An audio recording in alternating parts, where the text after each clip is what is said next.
Après plus de 24 heures d'avion, 15 heures de taxi de brousse, 6 heures de bateau et un nombre important de coups de soleil, nous sommes finalement arrivés à Analalave, commune de l'île de Madagascar.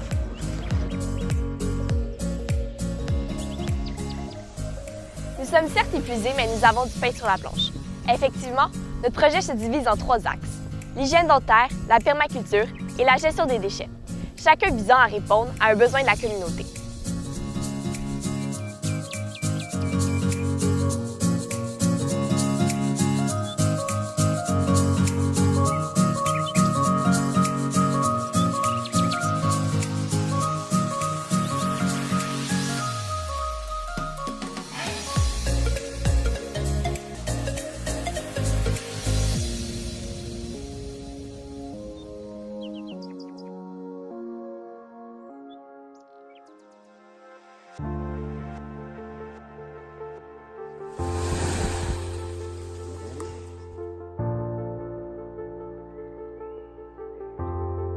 À Madagascar, les gens ne s'intéressent pas aux soins dentaires. On n'a pas l'habitude de soigner les dents ici. Très jeunes, les gens sont déjà édentés. Les dents devant là sont arrachées. Ils n'ont pas honte, aussi bien les jeunes que les jeunes garçons que les jeunes filles. Ainsi, nous avons collaboré avec les membres de la direction de l'école primaire publique d'Analalav afin d'établir un programme de sensibilisation à l'hygiène dentaire adapté à la réalité malgache.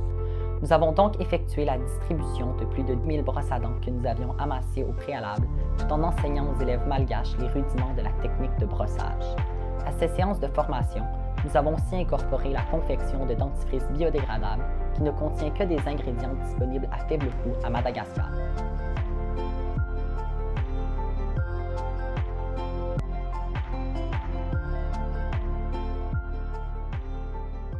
La politique d'appauvrissement des sols, c'est quand on a un sol qui est vivant, où il y a un écosystème au-dessus, une forêt principalement.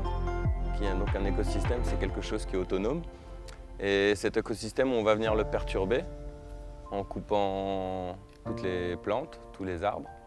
Et ensuite, le sol va être à nu, et donc il va subir les agressions du soleil et du vent. La permaculture, un autre volet de notre projet, est un mode d'agriculture non conventionnel visant la reproduction d'un écosystème dans le but de diminuer l'empreinte écologique tout en maximisant les rendements agricoles. Notre aide fut certes plus limitée, mais ce volet de notre projet nous permet d'en apprendre davantage sur les solutions possibles à la désertification des sols et par-dessus tout, à tisser des liens au sein d'une communauté et à rencontrer des individus bien déterminés à reconstruire l'héritage de leurs ancêtres.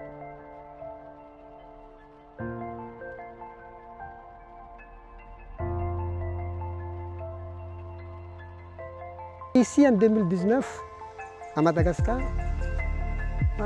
on ne cherche pas encore à gérer les ordures. Bon, si 2 ou 3 personnes habitent ensemble, si on jette des ordures partout, ce n'est pas grave, parce qu'il n'y a que 2 ou 3 personnes. Mais si 1000 personnes, 2000, 3000, toute une ville qui jette des ordures partout, ça commence à avoir des effets néfastes. En collaboration avec l'organisme local Optipoustet, nous avons établi un programme de gestion des déchets. Ben oui, encore une fois. Notre apport à ce projet, bien que manuel au préalable, s'est ensuite rapporté à l'établissement d'un modèle d'économie sociale. En effet, le système mis en place a été développé en étroite collaboration avec les autorités de la commune d'Analalav, permettant ainsi son autofinancement par le biais d'une cotisation. L'argent amassé par l'entremise de celle-ci permettra de payer le salaire des employés et de financer d'autres initiatives locales visant le développement de la commune d'Analalav.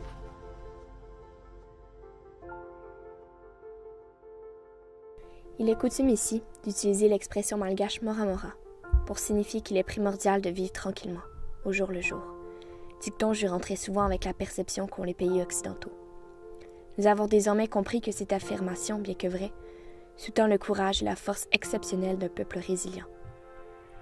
Ayant maintenant terminé notre périple à Madagascar, nous sortons accomplis de ce projet qui suscitait en nous les bases de la collaboration internationale, mais qui surtout nous apprit à entrevoir la richesse exceptionnelle pouvant être cachée derrière le regard d'autrui. Grande Isa.